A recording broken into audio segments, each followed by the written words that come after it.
चंद्रभागेत सापडली 15 वर्षांची आदिवासी मुलगी। त्या मुलीला शाळा शिकायची इच्छा असताना सुद्धा तिचे आई-वडील आणि तिचा मामा तिला शाळेत शिकू देत नाही।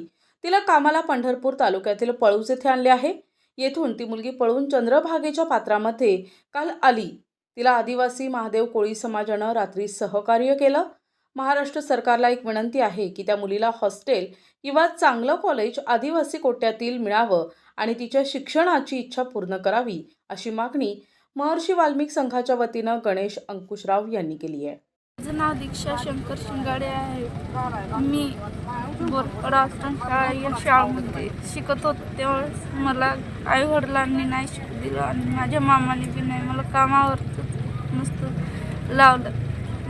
शाळा बी शिकू देत नाही। मला शाळा शिकायची इच्छा आहे पण ती शाळा शिकू देत नाही। गाव तुझं कोणतं? माझं गाव गोलदरे आहे। गोलदरे। हां तुझी शाळा शिकायची इच्छा आहे ना? हां। मी गणेश अंकुशराव, मी आदिवासी समाजाचा सामाजिक कार्यकर्ता आहे। आत्ता आपण चंद्रभागेच्या पात्रात आहोत। ही माझ्या शेजारी एक 15 वर्षाची मुलगी बसलेली आहे। ही मुलगी आदिवासी वारली समाजाची आहे आणि ती आता घर सोडून त्या चंद्रभागेच्या पात्रामध्ये आलेली आहे।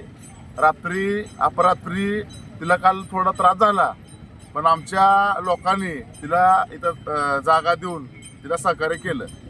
तिला इथं कुठं तर पुळूजमध्ये कामासाठी आणलेलं आहे मामानं, द्राक्ष तोडायला। ह्या मुलीला शाळा शिकायची भरपूर इच्छा आहे, पण तिचं सगळं लक्ष कामाकडे दे, शिक्षणाकडे नको, असं तिच्या मामाचं मत आहे। ही नाशिक जिल्ह्यातली वारली समाजाची आहे। असा हिच्यावर अत्याचार अन्याय चालू आहे आणि हिला शिकायची इच्छा असून सुद्धा हिला जबरदस्तीनं द्राक्षाच्या कामासाठी इथं आणलेलं आहे पंढरपूर तालुका पुळूज येथे। त्यामुळं माझी ह्या माध्यमातून आदिवासी मंत्री, आदिवासी मंत्रालय, महाराष्ट्राचे मुख्यमंत्री, उपमुख्यमंत्री यांना आव्हान आहे की ह्या मुलीची योग्य सोय, हिला शिकायचं असताना सुद्धा हिचा मामा हिला शिकू देत नाही आणि हिचे आई वडील तिकडे नाशिकला आहेत, त्यामुळे हिच्यावर खूप मोठा अन्याय होतोय। हा अन्याय दूर करावा, आदिवासी मंत्रालयानं ह्यात लक्ष घालावं आणि ह्या मुलीचं सुरक्षितपणे चांगल्या हॉस्टेलला, चांगल्या शाळेत रवानगी करावी, अशी मागणी मी महर्षी वाल्मिकी संघाच्या वतीनं पंढरपूर येथून करत आहे। NTV news Marathi, Pandharpur.